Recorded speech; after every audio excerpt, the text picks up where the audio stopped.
Good morning, everybody, or good afternoon. Welcome to today's webinar titled On the Road and Back Home Again.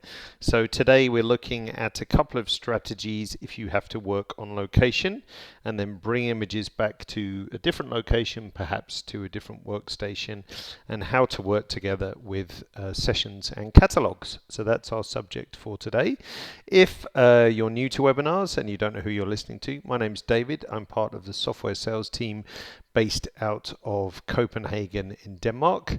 And as usual, we have a 60-minute session today, but I don't think we will use all of that. Probably only take us 30 to 35 minutes. You're very welcome and encouraged to ask questions throughout. The way you do that is at the bottom of your GoToWebinar control panel. Put a question in there and that will come straight through to me. If you're on your Android device or iOS device, have a look for the question mark icon and you can ask a question in the same way. So let us begin. I'm just going to exit out of that and you should be able to see Capture One on screen right now, and you might also see the mouse highlighted from time to time as well. Okay, so what we are going to do is that we're going to look at a few different scenarios. First one working with sessions on the road and then a catalogue back at home. And then we'll look at the other option of working with a catalogue on the road and a catalogue back at home as well. Now, if you're unfamiliar with sessions, as it's unique to Capture One, I can recommend you go back in the webinar archive on our YouTube channel and look at one of the earlier webinars called Catalogs versus Sessions, and that will give you a good idea of what the two are. But I'll keep it nice and simple today, but if you need to know more about sessions, then go back and watch that. So the way I'm going to do this is that I have a little external SSD drive attached to my computer. So we will consider this, a good sort of place to store our session or catalog when we start moving it around, and as the sort of vehicle to be able to transfer data from one machine to another machine. So let's do first things first. Help if we had Capture One open, always a good thing to do. So let's open up Capture One. And the first thing I'm going to do, let's actually make a new session. So I'm going to say File, New Session, and I'm going to place it on my little external hard drive. So let's put it over here. I'm going to make a new folder, and we'll call this Traveling Session. Just so, obviously it would be easier to demonstrate this with two computers, but that's not possible with the webinar, so you can afford me some poetic license. So I'm going to make a traveling session here like so. And let's call this, let's say we're just doing some headshots, for example. So I've got a few headshots that I can import. And let's say OK. So now Capture One's going to make on here, as we can see, my headshot session. Now, if you've never seen a session before, then if you look, what a session creates is a capture folder, an output folder, a selects folder, and a trash folder, like so. The basic session workflow is to shoot or import into the capture folder, move selects to the selects folder, process to the output folder, and dump all the crappy stuff in the trash. So what I'm going to do, let's just import some basic things. So I'm going to grab an import. Let's grab, what should we have? Let's have these images,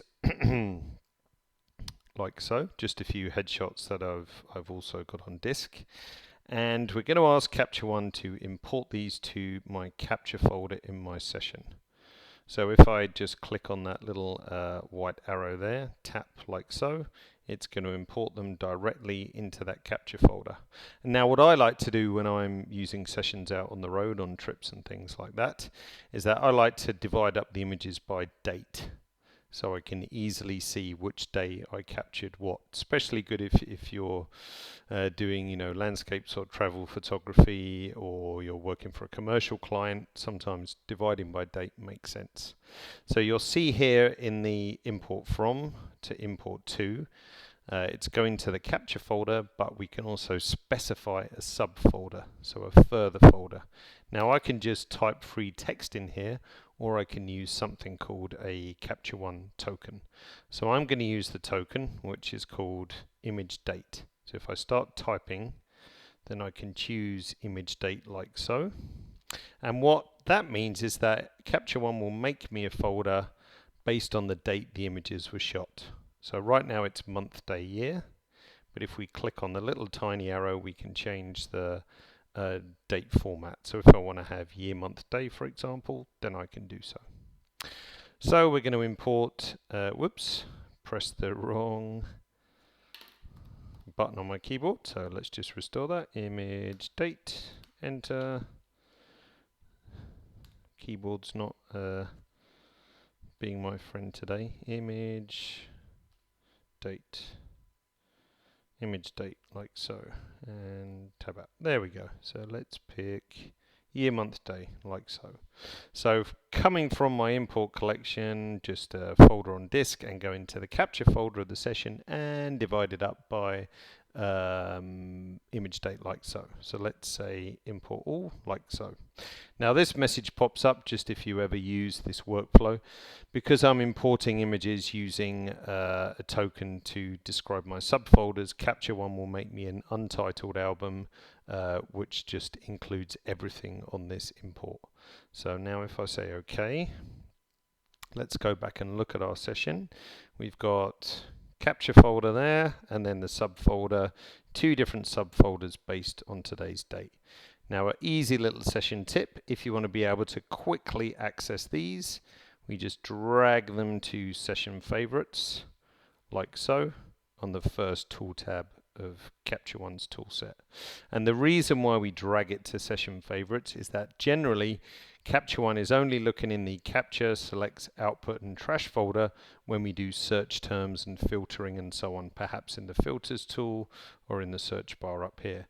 By adding them to session favorites, you're also telling Capture One that you want to search these folders as well. Okay, so now we've got a basic session kind of on the go, as you can see.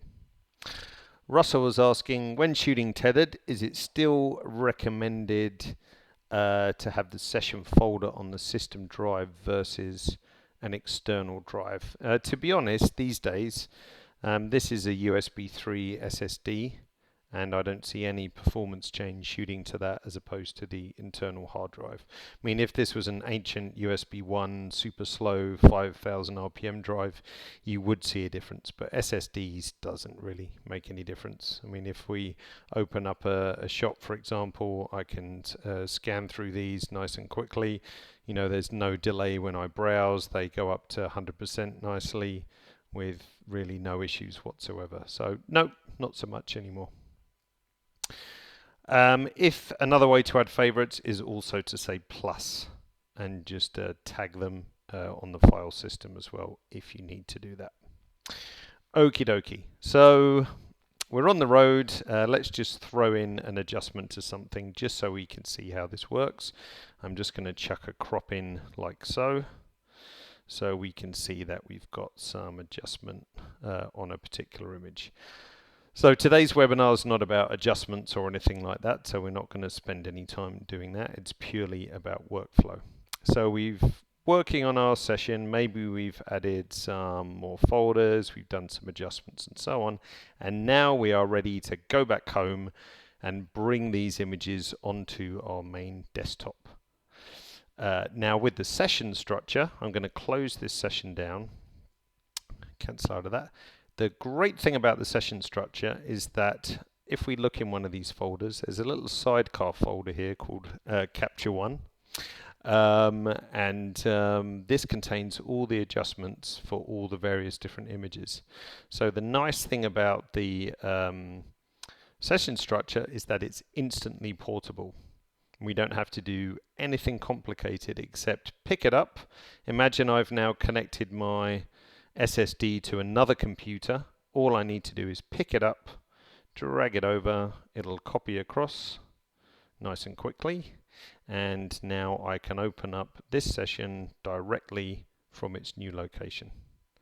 And it's really as simple as that, and you can see there's my image there, which has its adjustment on, like so. So all adjustments, all organization, and everything else comes across. Let's just get rid of these old things from this morning so we have a nice clean folder like so. So the session, really important to remember, is instantly portable. So if you've shot or imported to one location, you can simply copy it across anywhere else and open that session up with no issues whatsoever. A few questions before we move on. Is there a way to title the Untitled album automatically? Does it matter? You can't change it, but if I want, you can't change it on import, but if I wanted to change it here, I just click on it, and I tend to call them something like first import or whatever, or just delete it if you don't find it useful. Your import from why not name the folder on the external drive? So I'm just mumbling to myself because don't quite understand your question, Billy. When I did an import into that session, I just did file import, and I just pointed to some images on my hard drive. But typically this would be from a memory card, of course. So typically it would be from a memory card. If you combine some working folders, do you need to combine those Sidecar files as well? Aaron is asking. Yes. But hopefully you wouldn't need to do that, I would say, because really the whole point of having the session is to move the whole thing, because perhaps on the road you might have processed a few outputs just to put up on social media, for example. You might have dumped some things in the trash and so on. And speaking of the trash, this is the whole reason why I don't go straight into, like a main catalog or a big catalog on an external hard drive, because I'm not good enough to, keep every single image. So working in a session temporarily allows me to get rid of all the crappy stuff, trash them, and so on and so forth. But let's say we've moved our session across, or let's say we want to integrate this into a wider catalog, for example. So I'm going to close this session down, and I'm just going to delete this off the main hard drive. It's still on my external hard drive. There it is, headshots. And now let's make a new catalog. So let's call this David's. Let's pretend this is my master catalog back at home, and I'll show you a couple of choices that you can do.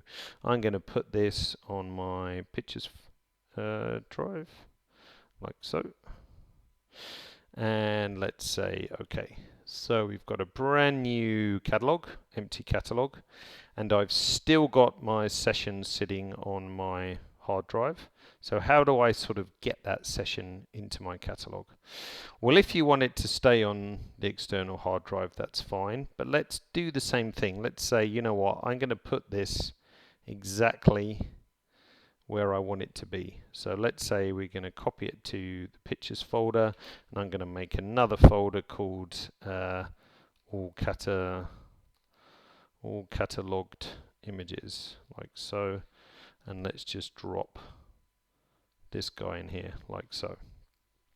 So now what I'm going to do is we've got two choices. The first one, we can say file, import, session, like so. And then all I need to do is point to my session like so, the cosession.db, and say import. And then immediately what happens is that Capture One starts importing. It makes you a project container in user collections of the catalog, and then it gives you groups for all the session folders, all the session albums, and all the session favorites, like so. So then what happens, I can easily go into each of the favorites and look those up. I can look at my untitled albums. I can look at all my images. If I've done any 5-star tagging, I can see them, and so on. So, but what's really important to understand here is that nothing gets moved. Basically, the catalog is just looking at those images where they already are.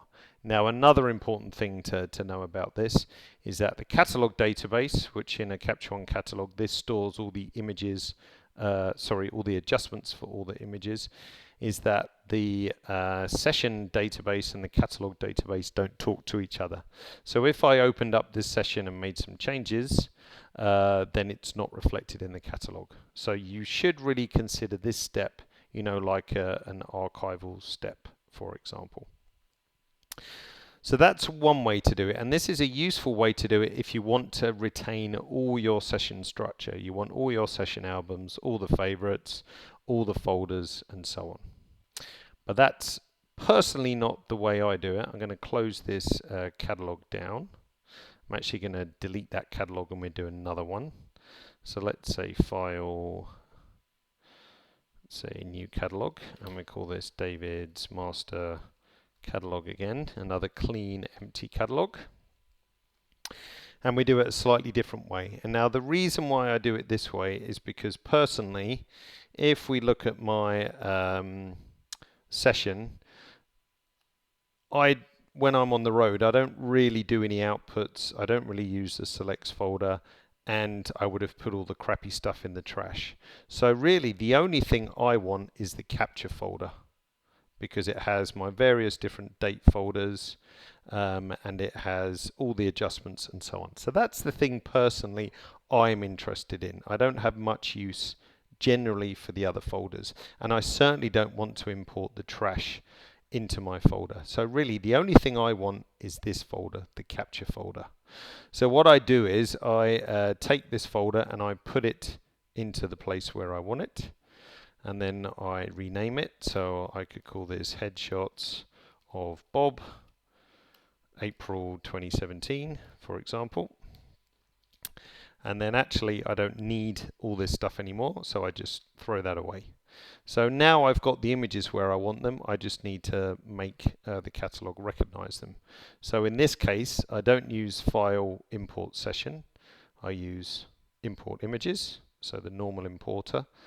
I go in import from, I choose the folder. So they're on my pictures folder, and they are here, Headshots of Bob. Say open. Now right away it looks blank, because of course there's nothing in Headshots of Bob, it's just two subfolders. So I have to make sure I tick the include subfolders box, and I also have to make sure I turn on include existing adjustments, and that means any of those adjustments that I've done to those images will also be included on the import. And destination wise on the importer, I leave it to current location, because I've already moved them to where I want them to be. And of course for you that could be on your internal hard drive, it could be on your external hard drive, it doesn't matter, but I've moved them to where I need them to be. Now all I have to do is say import all, and away we go, like so. And once the import has finished, that will be just a few more seconds.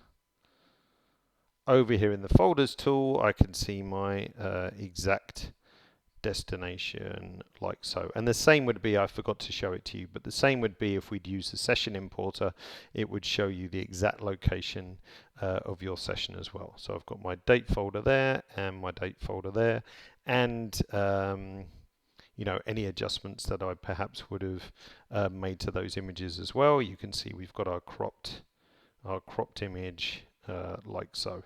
So all the adjustments come across as well. So that's my preferred method. So method one, if you want all the session structure, great, use file import session. If you're not bothered about the entire session structure, then just import what you want. And I find that a much more favorable way. Dominic is saying, oh, long question from Dominic. When I come back for an event, I can have many raw folders, one from each card. I would usually start work on the processing before I get home. When I get home, I start copying raw folders one at a time so I can keep working on the first one copied over. Sometimes I get confused as to which session file I'm working from, as I have one on the SSD and one on the computer. Is there a way to sync changes between sessions? No, long story short, answer to that. I would say, Dominic, your best thing to do is just copy the entire session over before you start working on it. I know then you'll have to wait for it to copy, but on an external SSD, it's pretty quick, I would have to say. So I would try not to get tied up in knots like that. David says, I haven't tried catalogs of late. How big can we go with a catalog before performance starts to grade? It's really dependent on your system. Like if you have your catalog on an internal SSD, then it reads much faster and it opens much quicker. If your catalog is on, again, an ancient USB 1 hard drive, it's going to take longer. So my 15,000 image catalog at home is about 45 seconds to open, I think. So that's pretty good. Does the import into a catalog bring in a style that I could use on other images? Yes, I mean, if you've made an adjustment on an image, then yes, you could easily copy paste that across. And Juan says, the include existing adjustments is going to include adjustments made on camera to the raw files. No, only adjustments made within C1. We're only talking about pure Capture One adjustments. And Thomas once more says, where are the adjustments stored? They're in that little Sidecar folder. See settings 100, like so. So that's why I don't need the session database. I just need the actual folders of images, and then it comes across quite nicely. Now, if you want to follow all of that again, of course you can watch the recording, but you can also watch, sorry, not watch. If you go to blog.phase1.com, type in sessions in the search bar, and then look, I'll post this link in the chat window in a second. But basically everything I've just done is also written here. So I'm going to post that in the chat window so all of you can see it, like so. So this is really just a write-up of everything that you've just seen, pretty much. Very straightforward, and as I said, the reason why I use sessions on the road is that it gives me a chance just to sort through the images, delete all the crappy stuff, do some organization, do some adjustments, rather than import a whole bunch of stuff into a catalog and then have to delete a whole bunch of it. And the fact that it's portable and easy to back up is also a bonus. So this session, I can duplicate it. I can put it on Dropbox to back it up. All kinds of stuff. It's just really nicely portable. So easy to move around. Much easier to move around than a catalog. Mark says, how's catalog performance running from an SSD and pointed to file folders on HDD? It's pretty good as well, actually. I mean, we don't have to read much data from the catalog once it's open, so it's pretty speedy. Can I just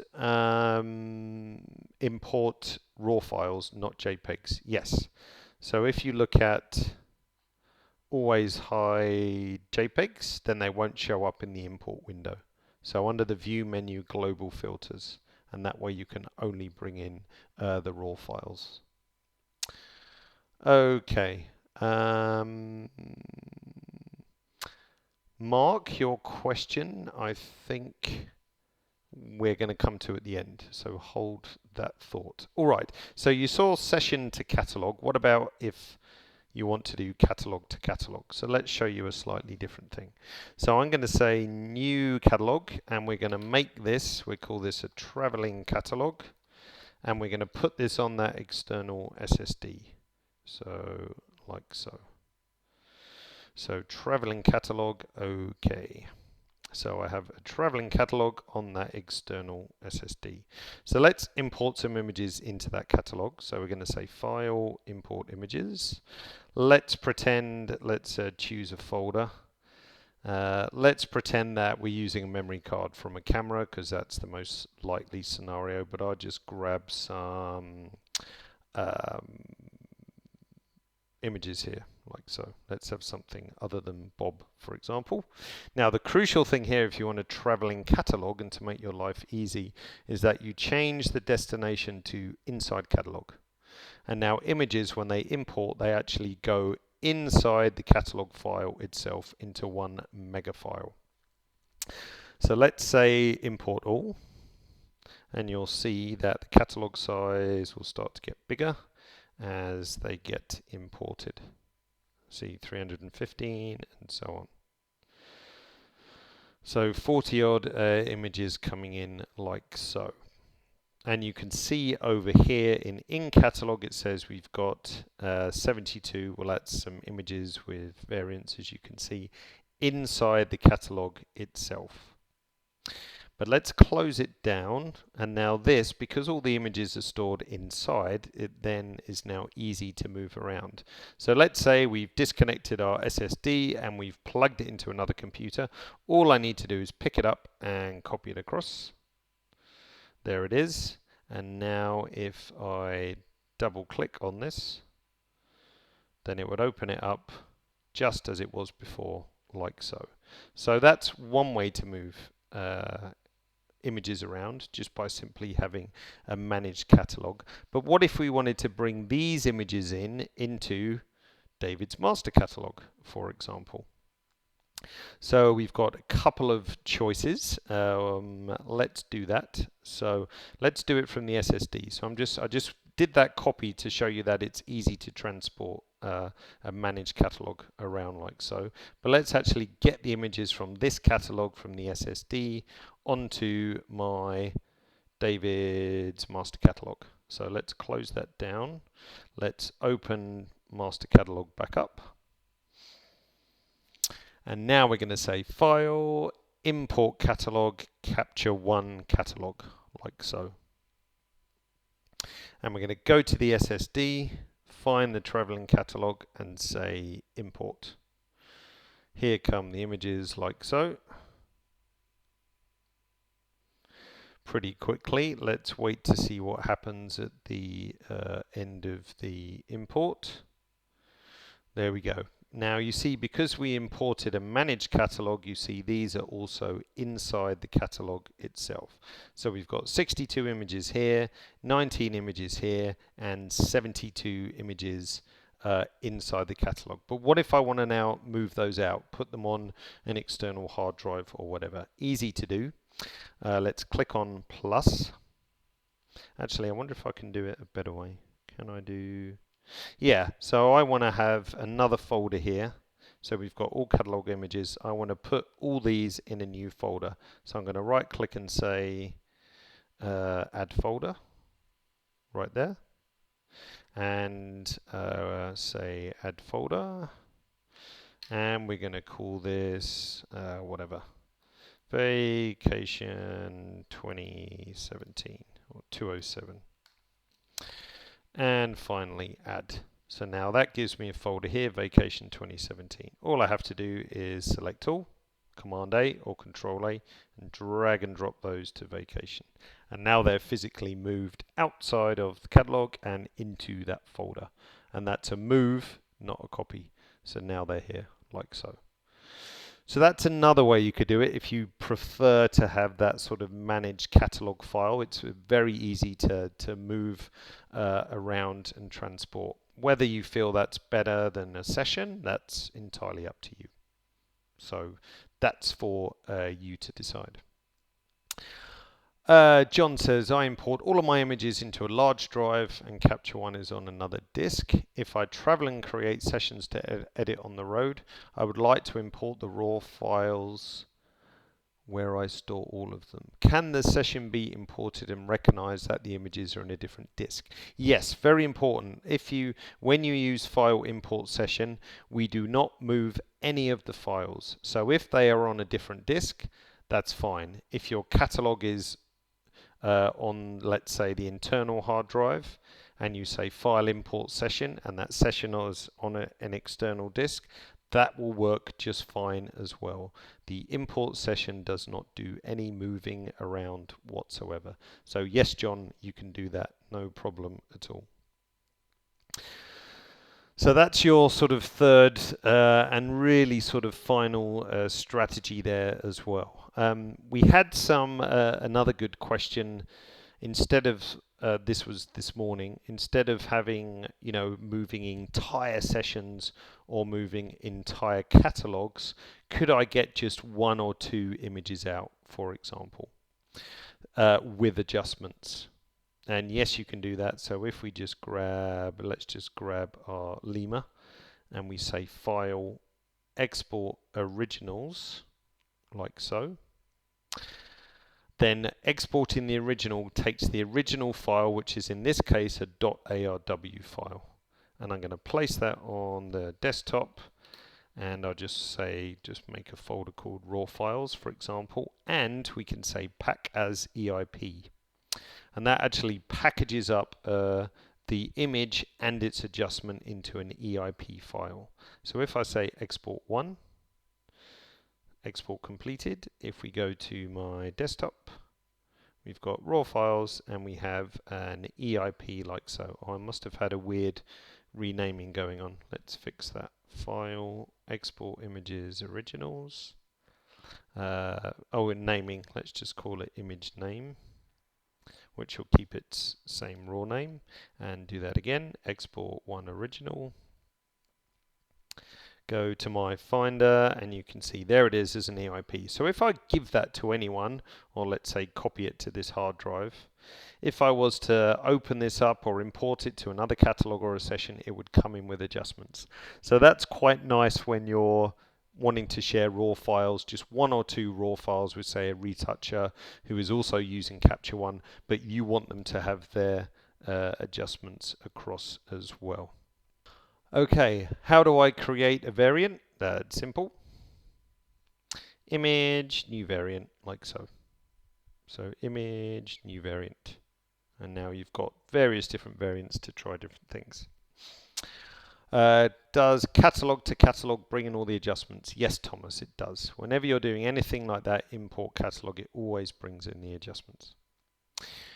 Pavel is asking, I have a question close to the topic. If I have a session and want to share it with someone else, a retoucher, it's clear how to share the whole session with raw files. Can I get from them updated information after their work but avoid getting back the same raw file, just changes only? No, we can't just... Well, I guess you could hack the...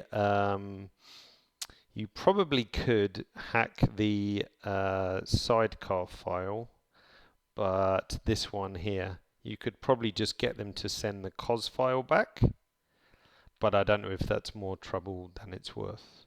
So if you sent them a whole session and they made some changes to a file, you could ask them to just send back the COS file, and you could then put that in your Capture One Sidecar file, and then it would update. But whether you want to go through that is a good question. Is an EIP file similar to an XML, and will it read the same into Photoshop? No. No, the client would have to have Capture One. So no two raw converters are the same. Adjustments in Capture One are not the same as Camera Raw, Lightroom, Aperture, etc., etc. So no, that's not the case. Good question, Carsten. Can I sync adjustments between catalog and session and catalog? No, you can't. You cannot sync those two different databases. So if you do use the import session, file import session, into a catalog, then they are not synced across. So if I then made a change to an image in the catalog, it wouldn't reflect in the session that it came from. So really important to remember that. Is there anything to take into account if the traveling computer is Windows based and the home computer uses Mac OS? As far as I know, some special characters in file names are interpreted differently. Yeah, I think that's what I'd be aware with is file naming, but there's no reason why you can't bring a PC session across to a Mac and it should open just fine as well. The variants, Mark, are virtual. They're not additional physical files. So there's only one raw file. So if I right click and say show in Finder, only one raw file, but they're just different. As you can see, there's only one 1304.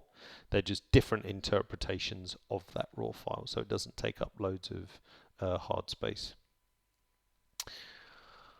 John says, if you're on the road for a few days, you prefer to use sessions and import the sessions at home into a reference catalog.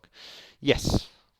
I mean, I don't keep all the session structure, but if you read that blog post, which I mentioned earlier, you'll see exactly what I do. I only keep the capture folder because that's all I need.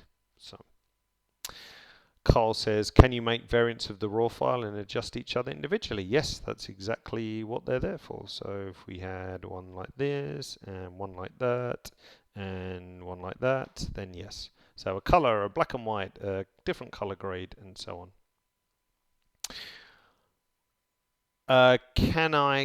Is there a quick way to super delete files? Like you mean properly delete? Yes. So you'll see in a session, let's open up one of our billion sessions that we had, if I haven't deleted it. So if you want to super delete, like delete from disk immediately, shortcut there, delete from disk. By default, I think the shortcut is just delete, but if we want to physically delete from disk, then we can't do it. So super delete, as you call it. I like that term, as super delete. Delete from disk. Yes, it's possible. No difference between Capture One Pro and Capture One Pro for Sony, Dominic. Exactly the same. Dick says, what about being on the road for 4 months? We go to South Florida and the RAID drive stays at home. Well, I actually spend the whole year making sessions, and then at the end of the year, I put them all into a catalog.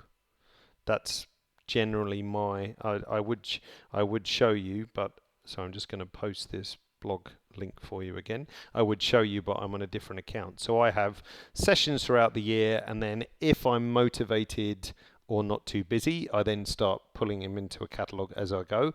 More often than not, I forget to do that, and I end up doing it all in December. So. Roger says, when importing or shooting Tethered, how do I keep the naming structure number name as constant? Probably your best advice, Roger, is to look at a previous webinar, which is optimizing Tethered capture, and there's all kinds of stuff in there about naming. If you want to just use image name, then that will just use the raw file name, but there's loads of different tokens that you can explore here. For changing the naming format. But I would watch the optimizing tethered capture, and there's some really good tips in there from when you're shooting tethered. Why is the EIP file useful? Luciano is asking. Because it allows you to share a raw file with adjustments to somebody else using Capture One. So let's say we've got Bob here. I don't know if he's called Bob, but today he is Bob. So if I, do a really bad adjustment.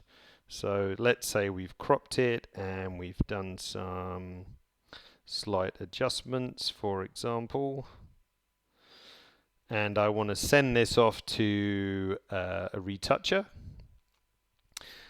Then obviously this is it's the raw file, it's the CR2 file. But I want to send it to my retoucher with my edits, because then I want him to export, for example, or do maybe some more color edits in Capture One if I prefer him or her to do that. So I can say File, Export Images, Originals, and pack as EIP, like so. It's nice and speedy. And then now we've got desktop, my raw file, like so. And there's Bob. And that way, if somebody else opens this up in Capture One, they're going to see my crop and all my adjustments and so on. So it's a good way to share raw files with that. Does editing the raw file in the catalog modify the sidecar files? No, it doesn't. So once you've brought images into a catalog, all the adjustments are held in the catalog database itself. So those sidecar files are then rendered useless.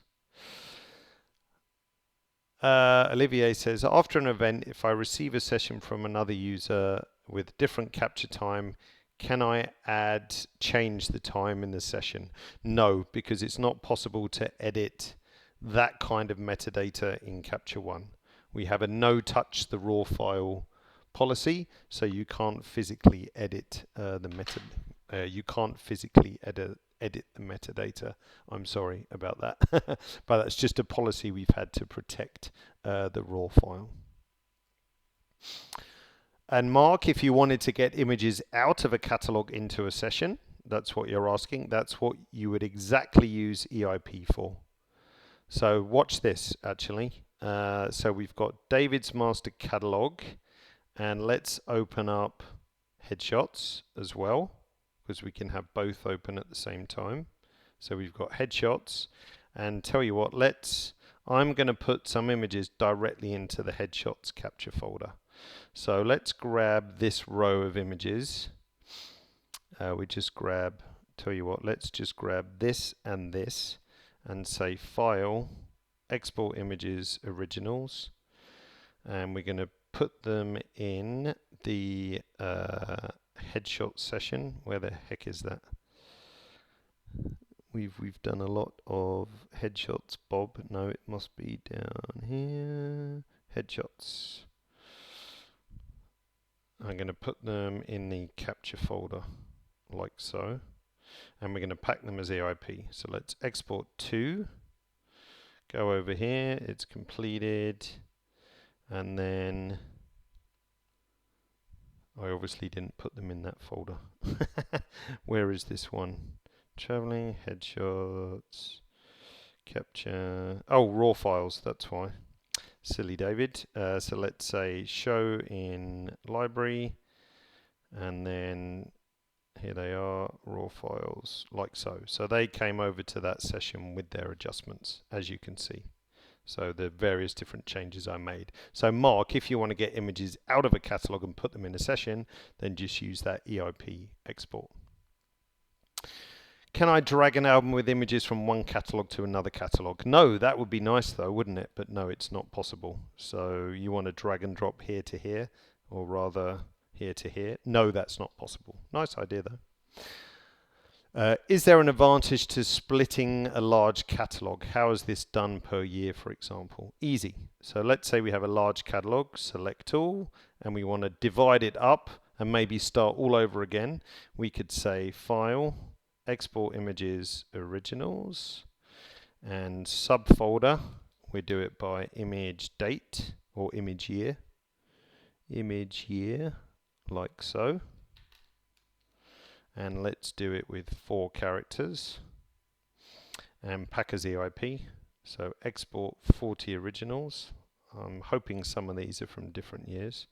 Now if we look on the desktop, where did I actually put them? Oh, I probably still put them with Bob. I'm going too quick. Let's see. Yep, in the capture folder. So now you see it's divided up into different years like so. So what you could then do is then re-import all of those back into a different catalog. And as they have the EIP files, then it's possible. So that's quite a nice way of reorganizing a catalog. Let's just put it on the desktop so you can see it clearer. Subfolder, image, year.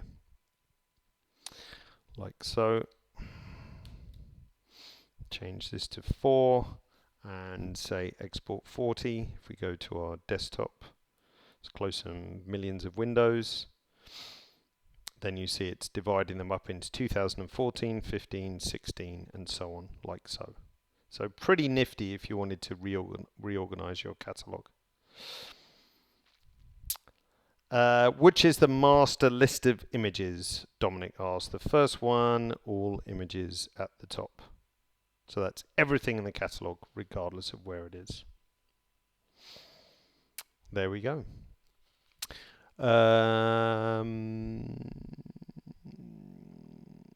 what's the theoretical maximum number of images? Always the question we get. In theory, there is no maximum. It really depends on your system performance and what kind of hard drive you're on, and so on and so forth. So there is really no maximum. I have 15,000, which is fine. Other people work with more, other people work with less. So I tend to keep a catalogue per year as well, for example. But that's just the way I prefer to do it.